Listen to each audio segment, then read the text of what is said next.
Customer relationships, basic building blocks of IDIC and trust. Please pay special attention to trust. You really want to understand the dynamics of trust if you want to be successful in any type of service. You want to manage any type of service. You want to give quality. Your customer is there. The trust factor is going to be always very, very, very important. And what is IDIC? IDIC is identifying customers, differentiating them, interacting with them, and customizing for them. IDIC. Yeah, you want to identify your customer, you want to differentiate between them. Just like we were discussing in chapter number 1, not all customers are equal.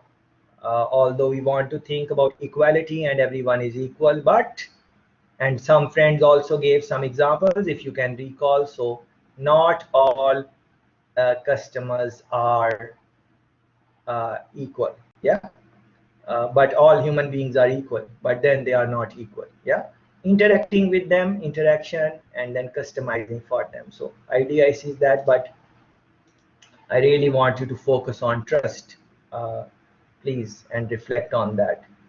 And this terminology, spotless reputation. Yeah, reputation, yes, we want to build reputation of our service, but not just reputation, spotless reputation. You want to develop customer relationship, you would want to understand how to identify customer, how to differentiate them, how to interact with them, how to customize services for them based on their liking and all of those things. And in doing all of this, you want to ensure that their trust level just keeps on increasing. Uh, they just trust you more and more and more. With every passing day, they are just trusting you more, and you are not doing anything deliberately or undeliberately which is going to impact their trust. But every now and then things happen. If something happens which sabotage their trust on you, you take proper measurements to gain the trust or build back the trust, and so on. Yeah, that is what this chapter is going to be about. Trust and relationships happen in unison, they happen together. So our relationship is improving, trust should improve. Trust is improving, relationship should improve. And remember the definition of relationships, how in the last chapter we looked at, I think, 7 characteristics of relationships. You would want to think about that. A business strategy based on managing customer relationships then necessarily involves treating different customers differently. You need to understand the psyche of specific customers, and then what do they really want, and then give them what they want after customizing the product. Giving same thing to everyone, uh, you might do well still, but not everyone will be equally satisfied with you, because you did not give different service to everyone based on their needs, based on their requirements, and based on their previous experiences, based on their expectations, based on their budget. All of those things you would want to consider. To build trust, must act in the customer's best interest as well as its own. So you are going to act in your best interest, but you need to act in the best interest of your customer. And please review the recording of last chapter, chapter number 2, where we have given various examples which demonstrate how the person working in the service, they ensure that they keep the customer best interest in their eyes, whatever they are doing. It is customer information that gives an enterprise the capability to differentiate its customers one from another. Customer information is an economic asset. It is not, this economic asset is not shown in the in the balance sheet and profit and loss statements and stuff like that, but customer information is your, just like in chapter number 2 we were discussing that all the revenues come from customers. There is only one source of revenue, and that is the customer. Same way, customer information is the economic asset for you. If you use it in the right way, in the right direction, fulfill the desired, you satisfy them first, your customer, and then you succeed their expectations. Uh, um, a dozen is, you give them 13 in a dozen, you add one extra. Just like a piece of equipment, a factory, or a patent. So customer information is your economic asset. Unless you don't have that mindset, uh, you won't be able to do the things which we are trying to discuss in this exciting course on quality service management. How is the customer service at your organization? Yeah, so that is something which you would do in your own time. How is the customer service in your organization? If you don't have any organization, you are not working. Most of you are, but let's say you are not working. Your home is your organization, and you are some type of service provider at your home. You have customers in the in the sense of other people who live in the house. They have some expectations from you, whoever they are. There are, you are someone's guardians, or you have children, or you have other family members, whoever they are. So you have to look at how is your own customer service at your organization, at work or at home or at school. You can think the way you want. There are some numbers. 75% of CEOs think they provide above average customer service. 75% of the CEOs think that. 75, yeah, three-fourths. But 59% of consumers say they are somewhat or extremely upset with these same companies' service. Or 75% of the CEOs think that they provide above average customer service, not just any service, customer service, above average. But 59% are like extremely upset or somewhat from these same companies. In one infamous study reported by Bill and David, 80% of executives thought their companies provided superior customer service, but only 8% of the customers of these companies thought they received. Look at the what people are perceiving and what customers are reporting. So 80% of the executives think that they are giving superior customer service, but in those same companies, in those same organizations, when they did the consumer survey, customer survey, only 8% of the customers of these companies thought they they received superior customer service.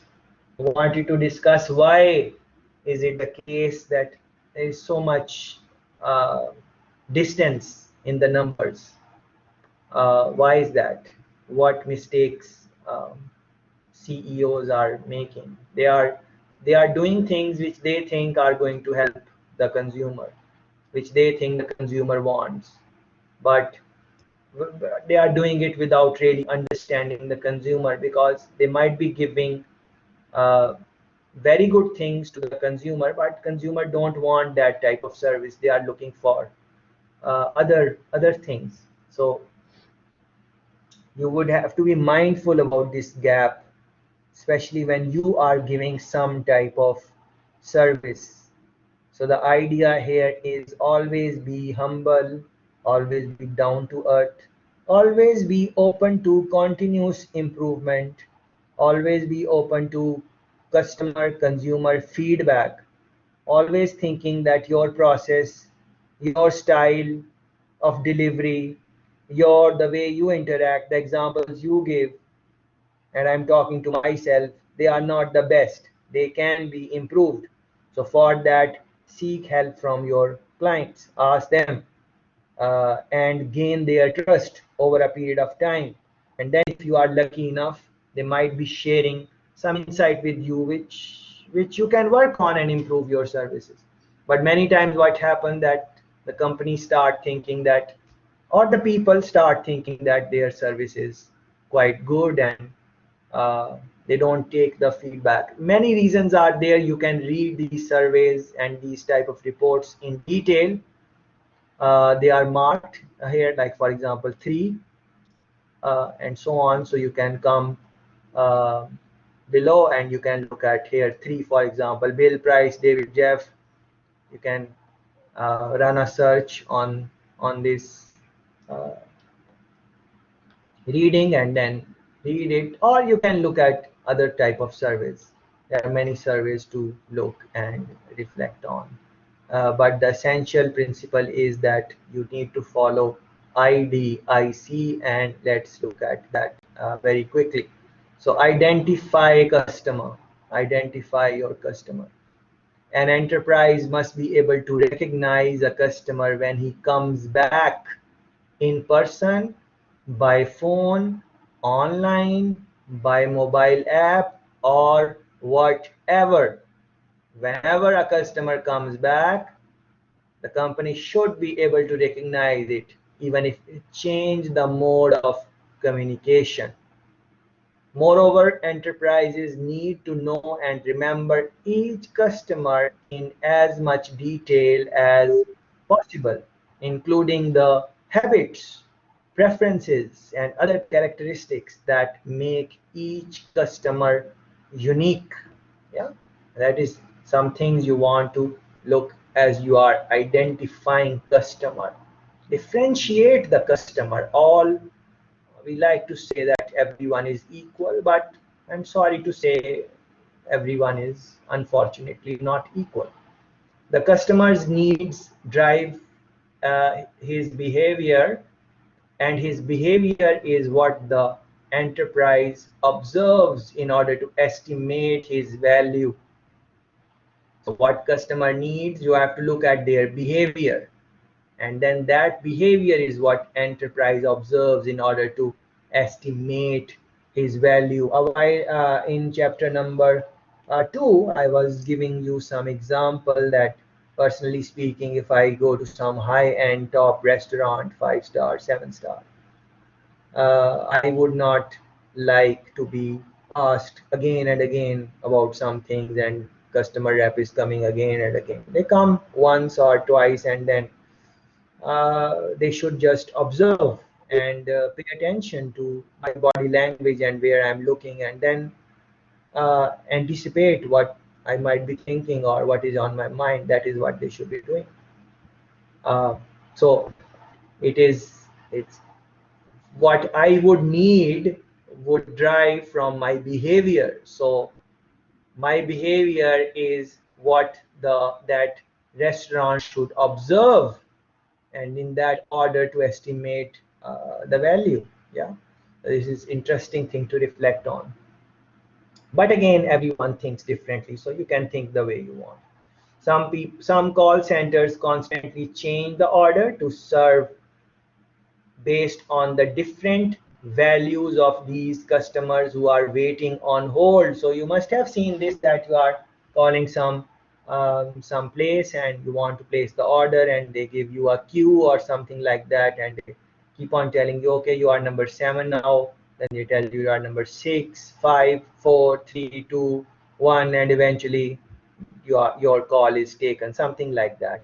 So I just wanted to share this with you that many times in the contact centers and other type of these places, it is not necessary that they are taking your call in the same order in which you called, especially if the business is customer centric.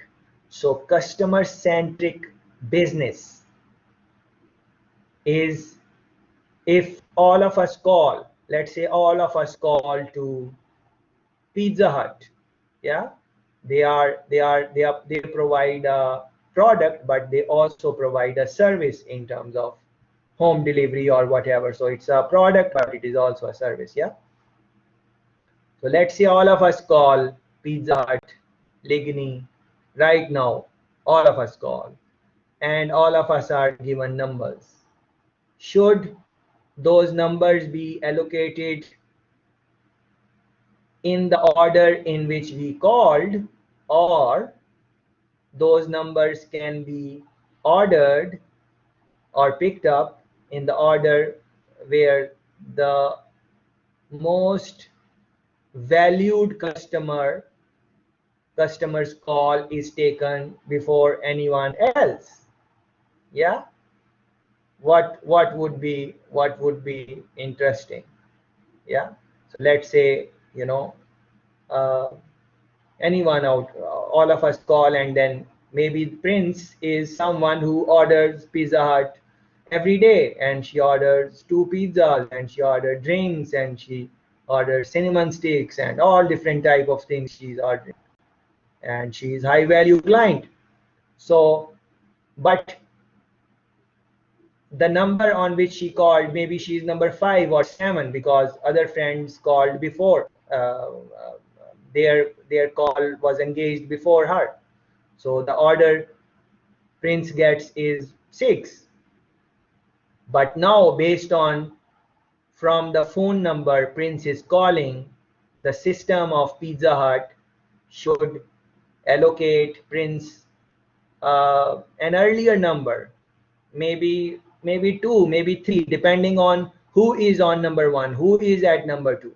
So maybe I am at number 1, and I am just going to order the smallest one, and it's not a lot of business, and I call them like once every 6 months or something like that. I'm not a high valued client. They know that Prince calls them every day, and every day is a big order. So automatically, maybe Prince will be given uh, uh, a better number, a better position. Maybe take the call right away. So this would tell you how you receive the calls, will tell you what is your quality service model or framework, because remember, the chapter is a framework for managing customer relationships and experiences. So this is an experience of framework. What framework? So if you are customer centric framework, you give importance to the customer based on what their past buying behavior is. You might want to bring Prince up, and maybe you should do that, because if you make too many dates, Prince might not like it, and maybe she is just a behavioral buyer. She's not emotionally connected with Pizza Hut, so she might shift to Domino's because she was just functional loyal, not no deep loyalty. Uh, but if she has deep loyalty, then even then you would want to give her a better number, because you don't want to irritate your loyal people.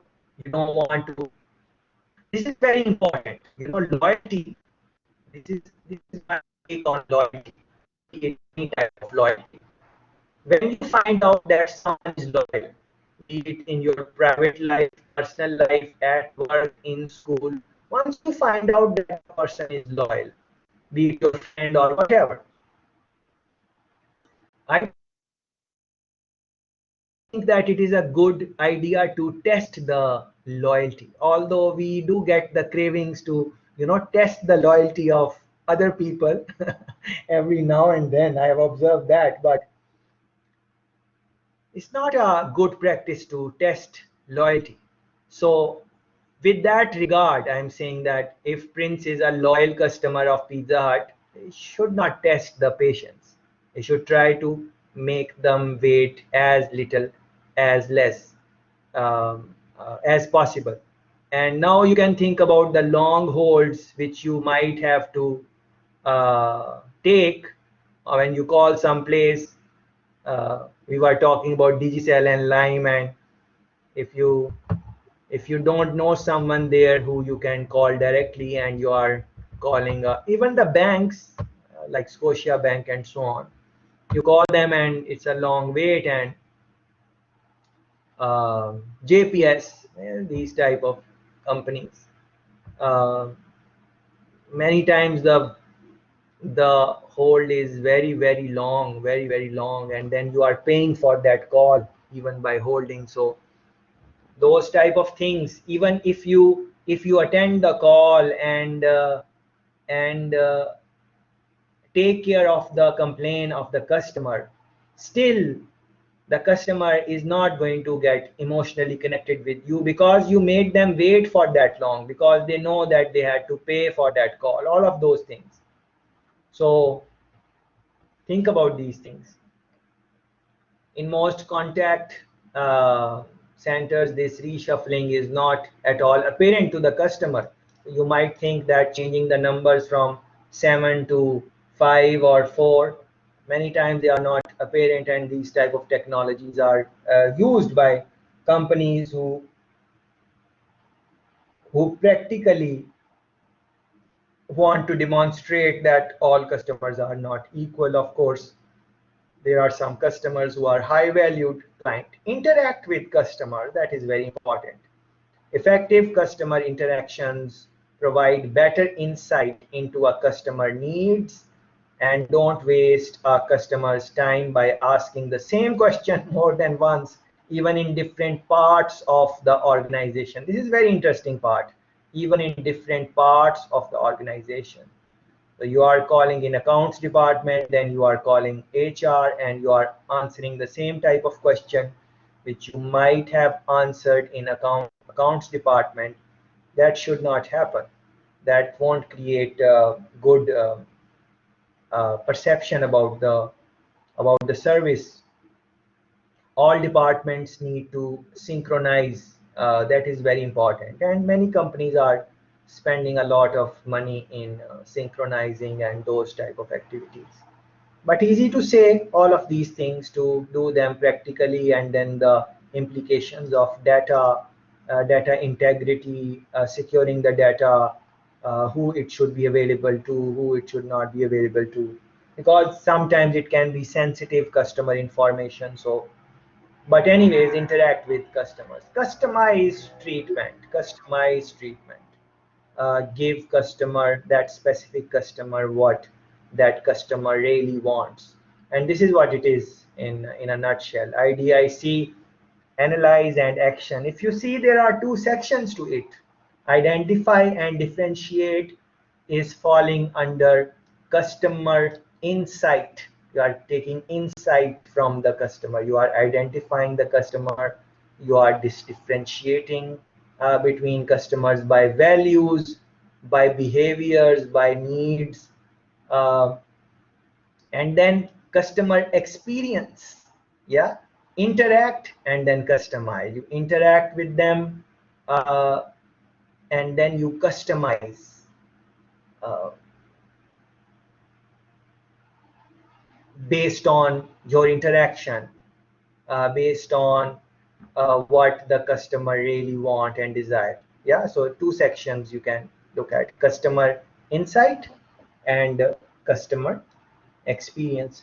Different techniques can be used for both of them, and as you will be reading the sections, things will become more clearer. But keep that in mind, that there are 4 pointers IDIC, but they can fall under two different sections. The Speed of Trust, very interesting, by Stephen R. Covey. I'm sure you are familiar with the name. Very well established author, written many top-selling, best-selling. So maybe you would want to read that. Essentially talking about trust, different dynamics. I have mentioned the things which I wanted to say about trust. One more thing I can mention, because when I was overseas, um the professor who taught me trust, was Graham Dietz trust. This is the guy who taught me trust. Um, so you can, this is a trust pathway. You can run some search on that. A very interesting professor. Uh, one of the ones which I remember very fondly. And you can run the same name in the YouTube maybe also, and see if he has some recordings on trust. Uh, um, yeah, executive education, very good. So he has some recordings online posting. Unfortunately, he is no more. This one, for example, you can listen to how trust works. It's a short clip, 4 minute long, uh, but I'm sure he explained it very well. And you can look at other things like, for example, HR and trust, 10, 11 minutes long, and you can find some things. Unfortunately, he is no more. He passed away a couple of years ago. But he was very young. He passed very early. Maybe he was 40 or something like that. I'm not sure, but he passed very early.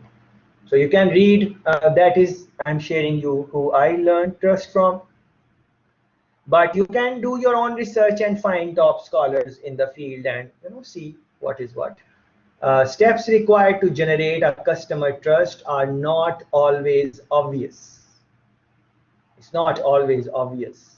It's not always clear what you need to do to gain trust. So for example, there are 11 friends sitting in class.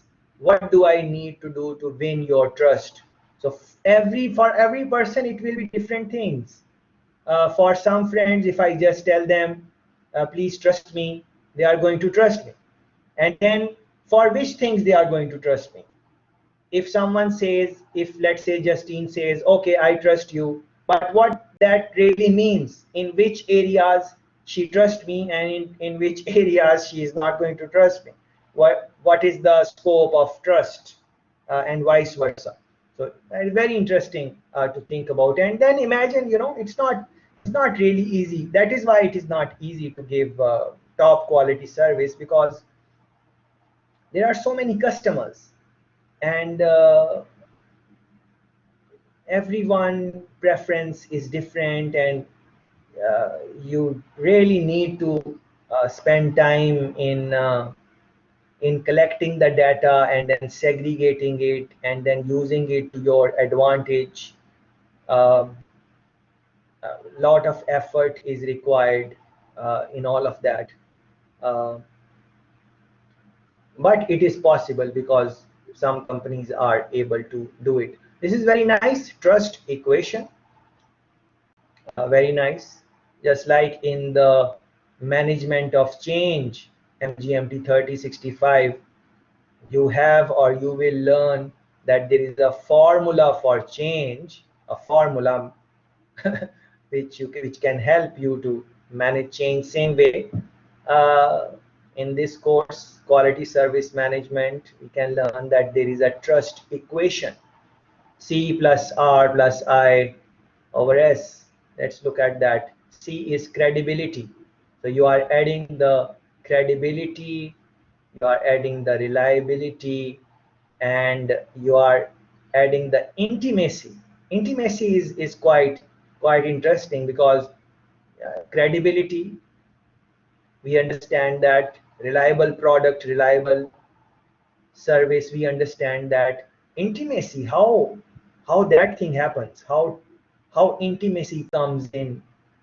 uh, can intimacy come without creating emotional bond? That's interesting thought to reflect on. And then S, self orientation, understanding yourself and so on. Components of trustworthiness, for example, for credibility, you are looking at truthfulness, credentials, reliability, dependability, predictability, orientation, what is your motive, attention, all of those things you can uh, think about that. There are some findings which they are sharing under this section. Women are more trustworthy than men, generally speaking, just by the disposition, just by the way they look, just by they talk. Generally speaking, women are, and this is a finding, these are facts. So women are more trustworthy than men. So maybe men need to be. Do we have any men sitting in the class? No. Did you guys realize that there is no man, just me and all of you are girls, right? Women are more trustworthy than men. So maybe because this is a fact, then men need to be careful with women because it is easier for them to generate trustworthiness. Uh, Very interesting thing to reflect on. Uh, um, for example, it is not a coincidence that when you are watching a James Bond movie 007, James Bond is doing all the things. He is successful in all the activities. He is killing people, he is completing his task and all the things, but if he is vulnerable against anything, it is some very beautiful model looking girl which is there in the movie, and James Bond is just very vulnerable. Although he knows that she is going to trick him, but that is how it is. So why they use a woman there? What is the reason? There are many reasons, but this is one of them. Women are more trustworthy than men. Yeah, very interesting. Finding, and then they have elaborated in this. For example, nursing has been the #1 most trusted occupation based on the surveys they did, and it's not an accident that nursing is predominantly a female profession. Of course there are male nurses also, but if you look at the statistics across the globe, it is female profession generally speaking. The most powerful trustworthiness factor is intimacy. Intimacy. Yeah, that is why when we are in any type of intimate relationship, we tend to trust those parties more, but try to reflect on it from a service side, like how to create intimacy in service organization and so on. Some run some Google searches on it and take some interest in finding this out in a more in more depth. The least effective component is credibility. Very interesting. A finding that runs counter to strongly held beliefs in many so-called expertise-based business. So it is not the credibility many times. As a matter of fact, they are saying the least effective component is credibility out of those components which we just saw. Uh, what were those components? Credibility, reliability, intimacy. So you might think that, oh, maybe credibility is something which is the strongest, because if you are credible, if people feel that you are credible, and then what you will say, people will listen to you. Or if you are more reliable, then people will listen you because you are reliable, of course. But it is not that. It is intimacy, the closeness, proximity, emotional factor, and those type of things, if you want to take it into that direction. But anyways, read about it and try to figure out what is happening. And one reason for that is here highlighted: people buy with the heart and rationalize it with the brain. It is the heart which most of the times we are making our decisions in terms of, like, buying behaviors and stuff like that. We buy it because we like it, because we enjoy it. I am consuming Pepsi all the time. Why? I know that it is harmful. I know it pretty well, but why I am? Why? What is something is wrong with my heart in that sense. When I rationalize, my brain says no, but I'm buying with the heart. And now all of us indulge into these activities. We tend to go to the person again and again who we know is maybe not beneficial to us, but we then again go because it is a matter of heart or something like that. Same thing is with the service. So when you are providing service, yes, you need to be credible and reliable, but you need to connect with the heart also. Only then it will convert into real loyalty. Yeah. I should not say only then, because there are many other techniques also. The trust equation also allows us to pinpoint several trust myths. There are many things which people say and they believe, but they are not correct. Myth number one: intimate customer relationships require time and proximity. So this is a myth. It might feel that they require time and proximity, but it's not that case. Read these things in detail.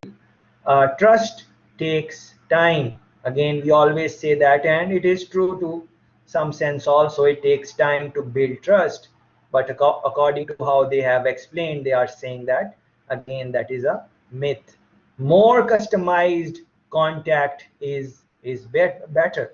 The more you customize it, the better it is. But read the details and you will know that no, a balance is sometimes more important.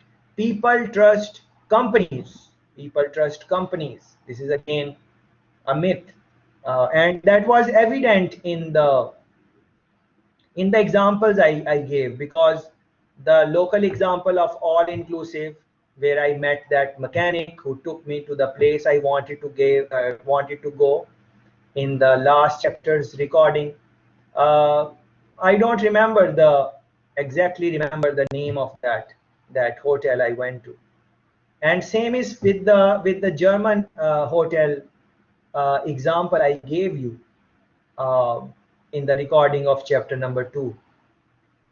I don't remember the name of that. So it's not companies, it is the people who are working in that company many times. So, and then you, just for the sake of easy reference, you say, okay, I trust I trust uh,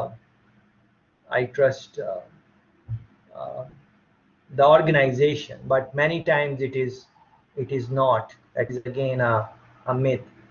People like to be asked their opinion. This is again very interesting, because we, all of us, not all of us human beings, like to give their opinion, and we all have some opinion about something.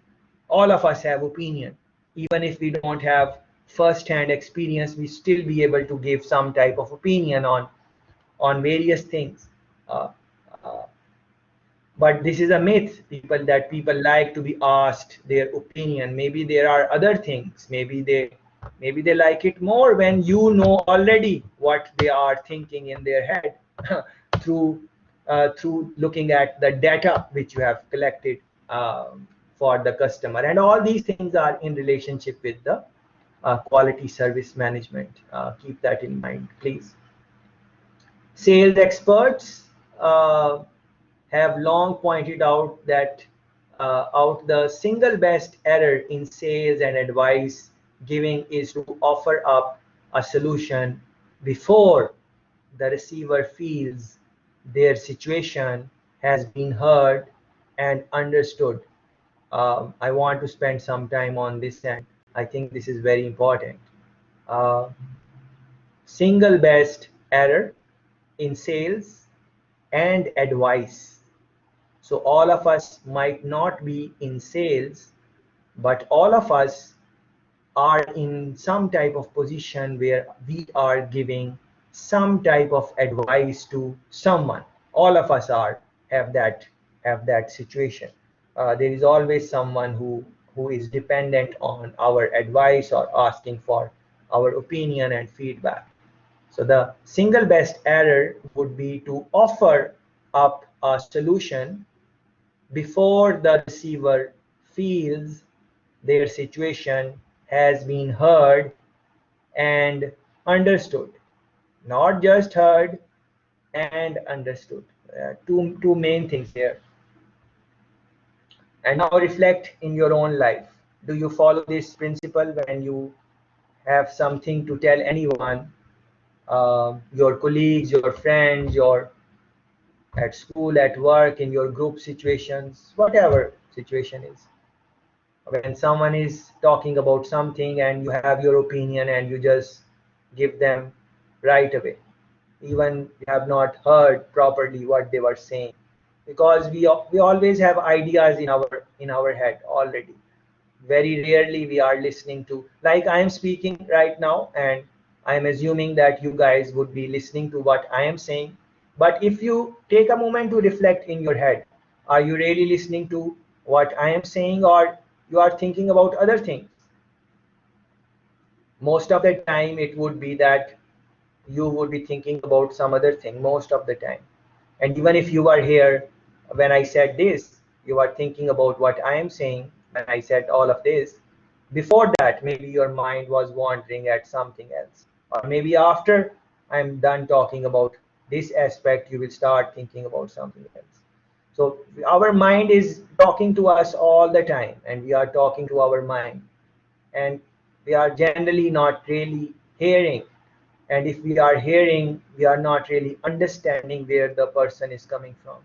Whenever you have to give any type of you are in a sales situation or customer service or advice situation, be mindful of this, because according to the book, this is the single biggest error in sales and advice giving, that you give the solution or you share what you think before the other person thinks that you have heard them and you have understood them. Take time to listen, and that is why listening is very important. And that is why when you listen to customer complaints, most of the times the customer kind of ease down, because they have vented their what they had to say, and at least you have listened to what they have said. So very important point there to think about. Intimacy enhancers, how to enhance intimacy, very interesting topic to reflect on. Consider two different ways a customer service rep might use customer specific information in an interaction with the customer. This is version A, this is version B. So customer is speaking with customer service rep, and these are two scenarios. You can read them and then see which one is good, which one is not good. If you are in that situation, what you would do is just a couple of lines. Whether the business is prepared to acknowledge that meeting genuine customer needs is the most important overall goal. uh, Seen this way, profits are byproducts, not goals. This is very important. Always reflect on this. Try to remember this, that genuine customer needs, you are meeting customer needs in a genuine way, uh, not just looking at the profits. Profits should be byproducts, not just profits. Whatever you are going to gain from the service, good quality service, everything should be a byproduct. Your major goal is to satisfy and if possible exceed the requirements of the consumer.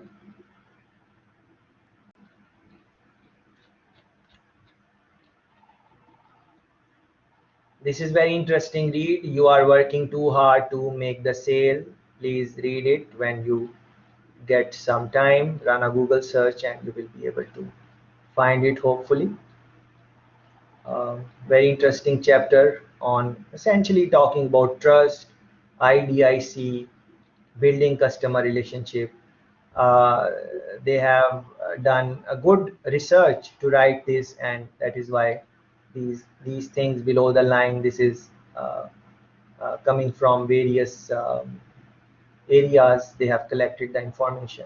This is, there are different examples. I am selecting this one for us to talk a little bit about. The way to be a trust agent is to share ideas, facts, and insights freely, knowing that investing in relationships always brings a return eventually, even if you are not focusing on that return in the moment. And you will see the it is like a new sales rep, a new person, new sales rep. He will be he will be in a rush to close the deal. He will be like in a rush. Like a seasoned salesperson, he is calm and calculated and composed, and is trying to understand your requirements and giving you his thoughts, and in that he is concluding the sales. I'm sure you have experienced that. It's the same thing with the beggars, if you can. Someone who is new in the field of begging, like roadside begging, someone who is new, and he's rushing you in the thing. He's rushing you. He's give me this, give me that. He's in the rush. But a person who is seasoned, he is calm and calculated. He will come and he's going to wipe your windscreen, and he will ask casually, and if you are giving, he will take it. If you are not giving, he will say blessings, and next time, now you will yourself want to give something to that beggar, if I can use that word. Maybe I should use some word more appropriate. uh, a person who is helping us clean our cars, the wind, not the car, just the windscreen on the roadside, maybe. uh, God bless all of them, and hopefully their life situations become better. Nothing against them, but I'm just saying that the ones who are more seasoned, they make you like them in the way that they don't rush you, and they are very few. I'm not sure if you have seen them or not, but I have seen one or two which are like, they their their service is different, and the service is like they will bless you in exchange of if you give them some money or not. Uh, The goal is to simply be a helpful person, generous and other focused. So you want to be generous and other focused. This is what builds trust. If you are even in the and this is linked with so many things, such a powerful note. Networking, for example, you want to network. What is the right way to network? Yeah, right way to network is maybe you meet with the people and ask them what is their required, or not just ask them, just observe them and try to do things which will uh, uh, help in their life or make it easier for them. There will be a natural network there because you have helped the person, so that person would like to be in touch with you. You are trying to fulfill their requirement. They are going to help you there because you are generous and other focused. That is what builds trust. Like for example, asking someone for some favor, like asking someone for a job. If you ask someone that, okay, give me this job, I have done this, I've done this, I've done this, give me the job in your company. You might get it, but it is a different proposition. On the other hand, you try to understand what are the issues that company is facing in terms of giving good quality service, and then pitching your idea that this is how I will help your company to give better customer service. This is what you are doing, I will do it like this, and vice versa. Like, so it's the same thing you are doing, but you are asking for a job. But one is that you are being focused on yourself, that you need a job. Other thing is that you are focused on the other company, and you want to help them solve some problem which they are facing. So uh, it is uh, perspective. Perspective, it's all about perspectives. They advise us never to be that guy who is always trying to turn the conversation back to himself or his business, who makes you want to run when you see him coming. So you don't want to be that guy. I'm sure you have met those type of people every now and then. Whenever we are going to talk about trust, it is very important that we also talk about apologies, because trust is something that no matter how you play with it, something will happen and you will do something which people will not like, and then you will have to mend that trust. And one way to mend the trust is through effective apology. You should look into this reading, uh, John Cadder, effective apology, mending fences, building bridges, and restoring trust. So no matter what field you are in, this type of reading is going to help you, because every now and then we do something for which uh, we we should apologize, or mend the fences and so on. He examines common human trust activators such as physical similarities and the presence of touch. Very interesting. Remember the intimacy things we spoke about a while ago. And after showing how easily we are fooled, he argues for tempered trust. Uh, See Rethinking Trust, again from Harvard Business Review. You can read this article in detail and try to understand what they are, what is the point they are trying to make. Some Facebook users suggest that the existence of Facebook makes it more difficult to cheat on your girlfriend or boyfriend, for instance. Yeah, so very interesting example to reflect on. Trust is the currency of all commerce, all business activity. What is the currency of all business activity? It is the currency of trust.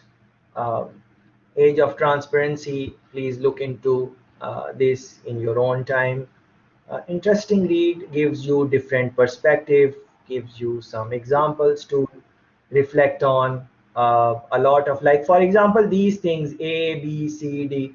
These are references from where they have taken the information, and it is always good to, if you like some idea concept, always look to read more on that. And from the reference sections you can find the things which you like. For example, here in the reference section they are saying that uh, 62% of customers who hear about a bad experience on social media stop doing business with or avoid doing business with the offending company. 62%. Yeah. And we are trying to discuss quality service management. So how important it is that you manage the sentiments, complaints of customers, because in today's time they can go online and then they can just leave some bad comment for you, which is going to stay there forever, and it can sabotage the reputation going forward. Today is, I love this line, beautiful line. What a beautiful line. Today is the slowest pace we will experience the rest of our lives.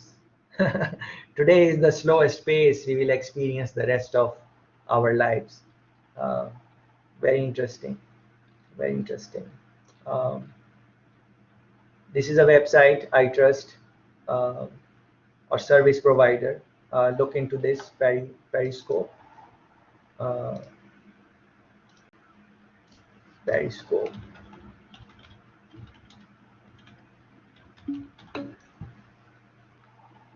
Periscope. Yes.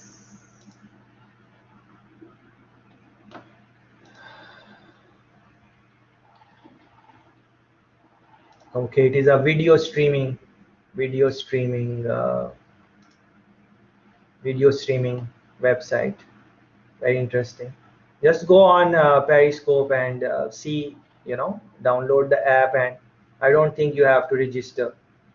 People are doing live telecast, different types of things. Very interesting website to look into.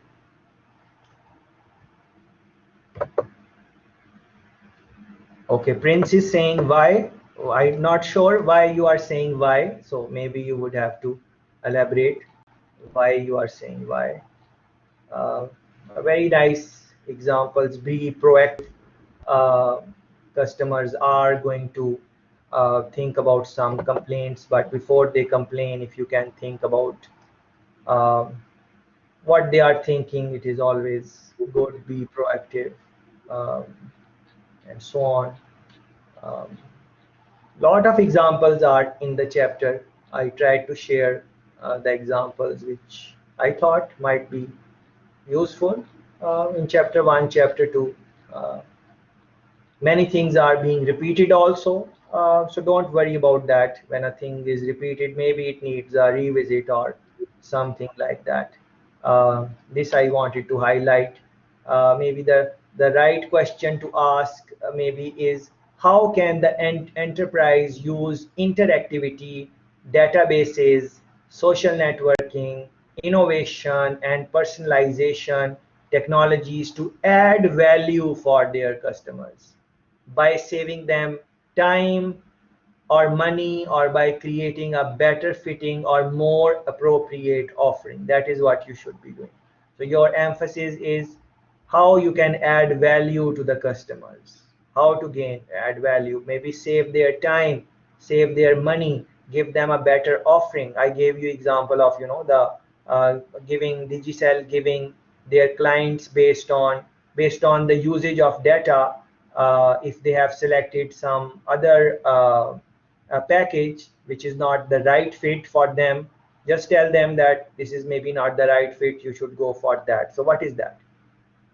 You are adding value, and you are using all of your resources, your interactivity, your databases, show social networking, personalization, innovation, all other things uh, uh,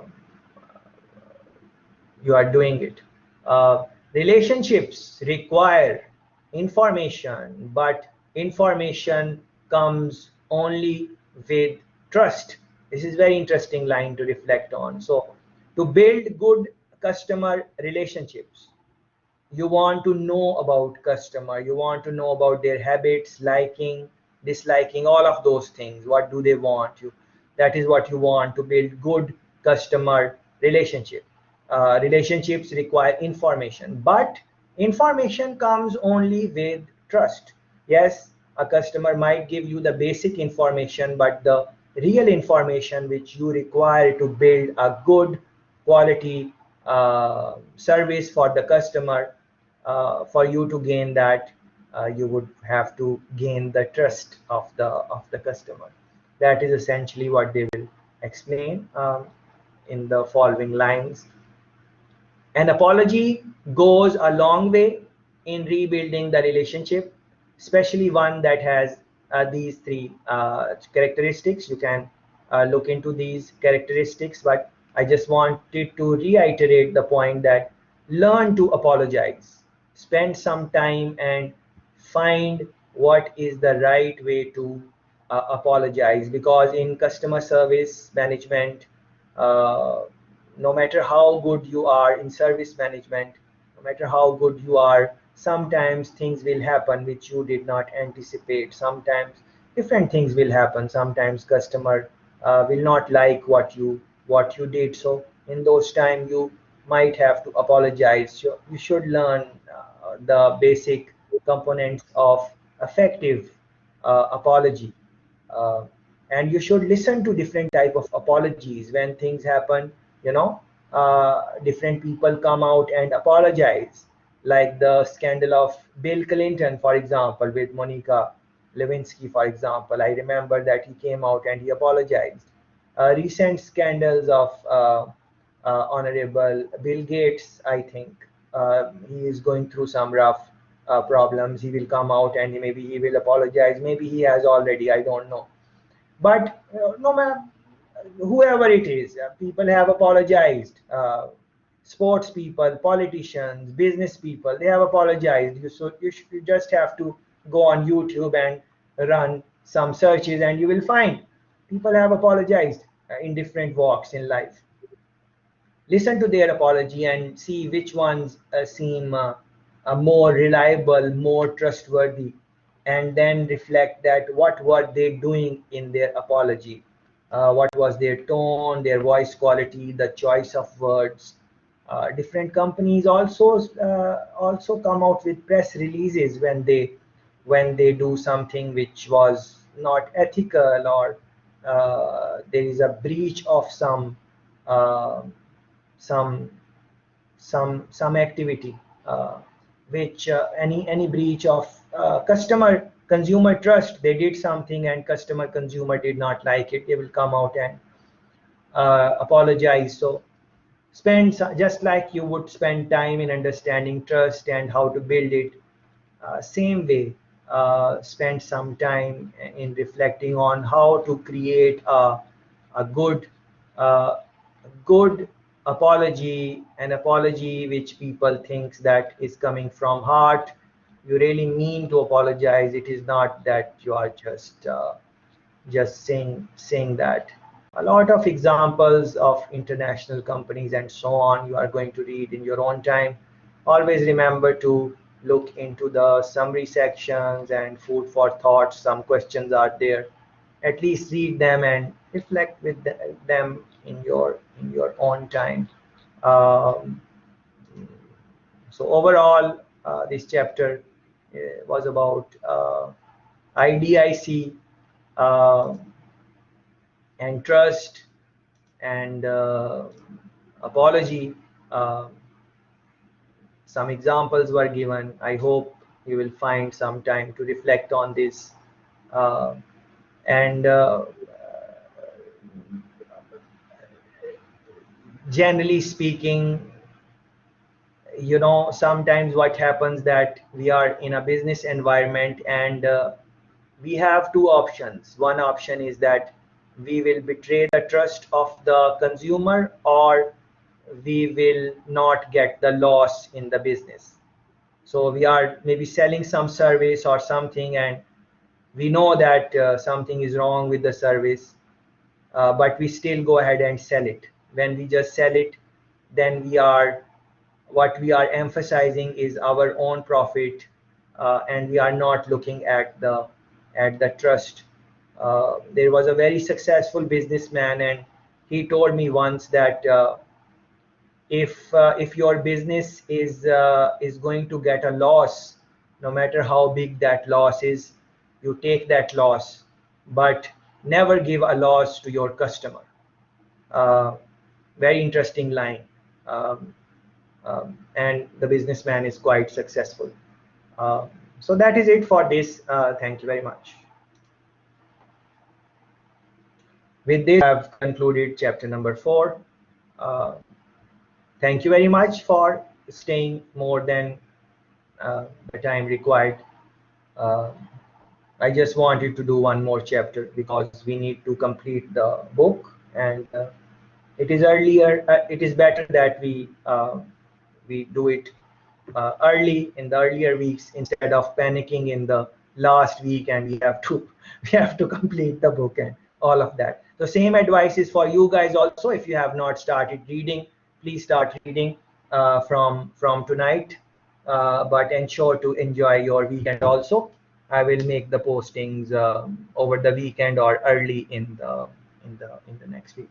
Thank you very much. If you have enjoy your night. Thank you very much. Okay, and same to you.